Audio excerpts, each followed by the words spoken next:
everybody, this is Kevin coming to you with your Gardening Gays Spring Garden Tour. So come along, today is Saturday, March 21. Just wanted to give you an update from the last time that we brought you a major update about a month or so ago.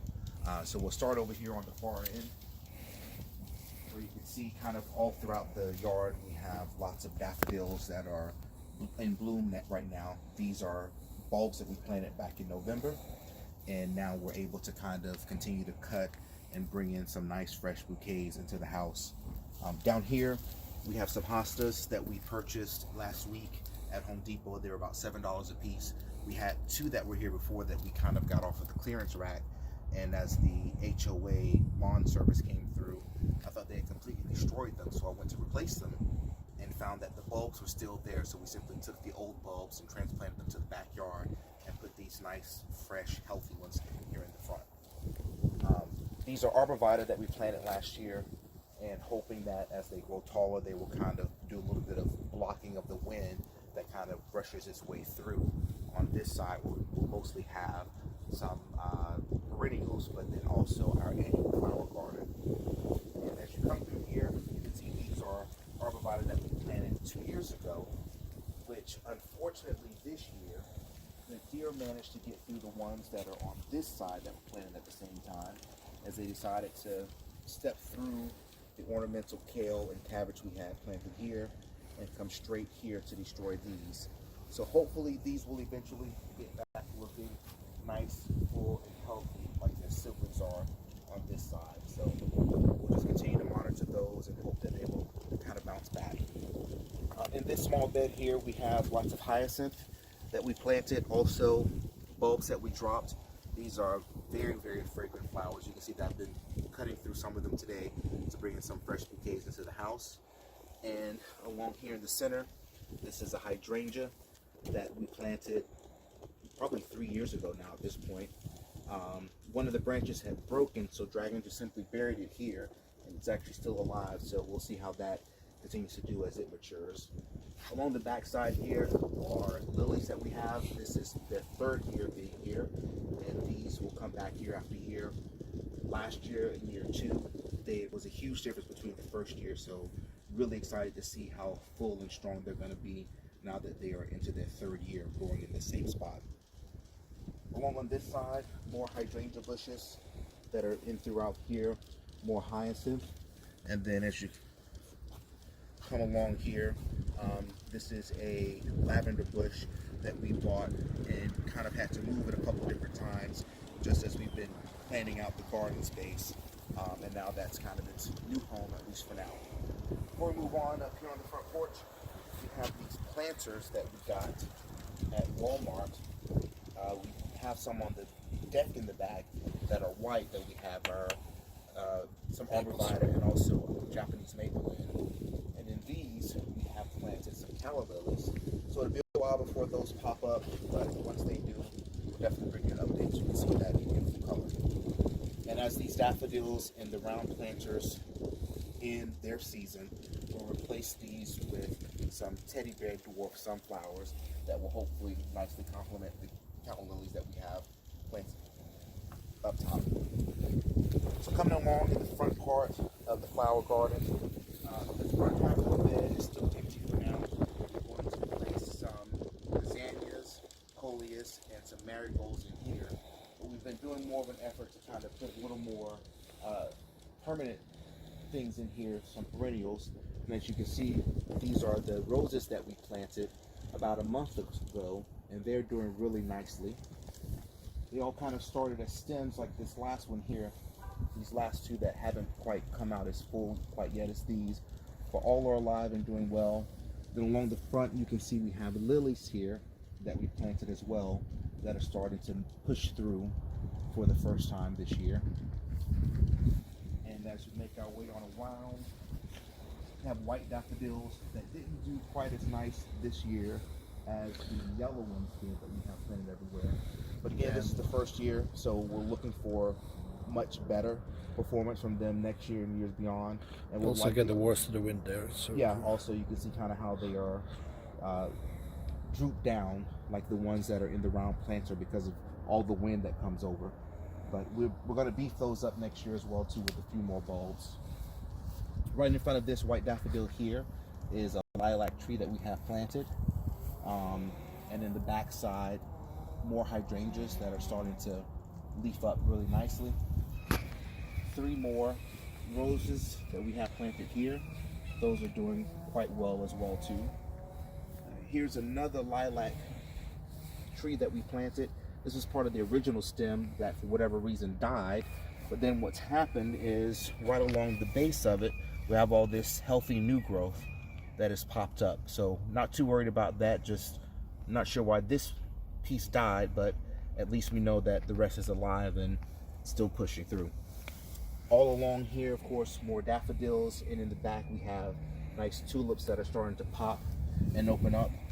And in the middle of most of them, you'll see these what appear to be dead branches, but are hibiscus, which are the last thing every year to kind of pop up. So it'd probably be maybe end of July, August before those really start to bloom, and then as everything else transitions out, the hibiscus will finally take their place and have their time to shine.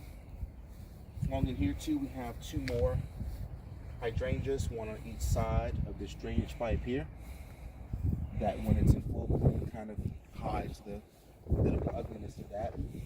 This is the first full colored tulip that's starting to pop out here. As we make our way on down here toward the end, another lilac tree that we planted that has some nice little buds on it. May actually give us some flowers this year. And once these continue to grow, I mean, they'll really get some nice height on them. So that'll be some beautiful color too as well. So come on to the back, show you what's going on in the vegetable garden space and a few more planter projects we have recently added. So on this side, here in the corner, lots going on. So in the 3 identical planters again, we have caladiums that we planted, as well as some dahlias, which will hopefully kind of attract some pollinators for the vegetable garden. In the back, we have a Cana lily here, huge tropical lily that's supposed to grow about 4 feet or so in its first year, and up to 6 feet the second year. And then the 3 milk crates on the very back in the end here are all strawberries. The dragon had a strawberry tower last year, stacked one on top of the other, and then this year decided to do them side by side so they get a little more sun and a little more water. So this is our fig tree that we'll just kind of let him do its own thing, and will give us figs whenever.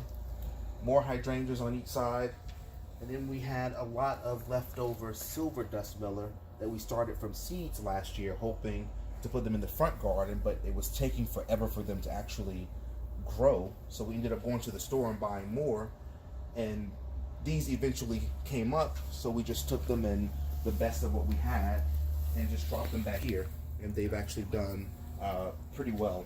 Very hardy. If anybody's looking for something that kind of will last throughout the seasons and give you a little bit of color. They're annual flowers. They Those, die, actually. They only survive because of the winter. Oh yeah, that's true. Yeah, they're annuals, but we had a very mild winter here, so they did pretty well. They're under deck here too, so. And here behind Dragon, he pans over, is our raised bed garden area.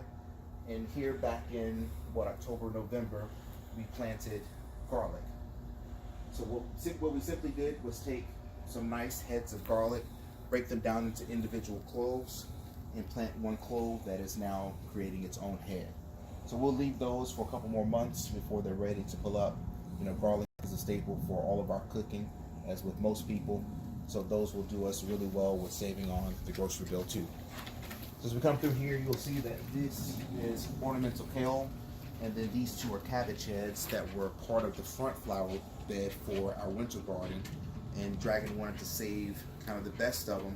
If you leave them long enough, they'll start to grow blooms on them, and then you can take the seeds from those and have those to plant the next year instead of having to go back and buy seeds again. So that's our hope with those.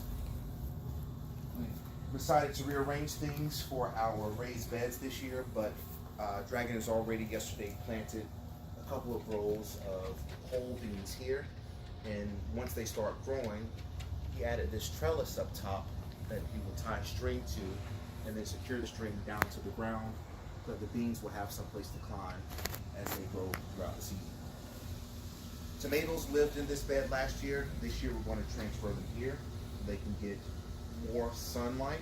They tend to struggle a little bit here last year. They didn't get as much sun, so they grew tall reaching forward and didn't quite ripen. This area gets more sun, so we'll put the tomatoes here and then have hopefully some better, riper tomatoes that will kind of produce a little bit quicker instead of the ones that we had struggling. They stayed so long that a lot of times we ended up with little green bugs that kind of came through eating the leaves and were hard to find and were destroying some of the tomatoes. We'll also add here with the tomatoes some bell peppers, some sweet peppers, some jalapeno peppers, and then on this end as well, we will, with the beans, we will add some green squash, and what else we're going to put in here? I don't know yet. Options are still open for what else we're going to do to fill these out. So some things are already still inside in trays, getting ready to go. Like peppers are already down.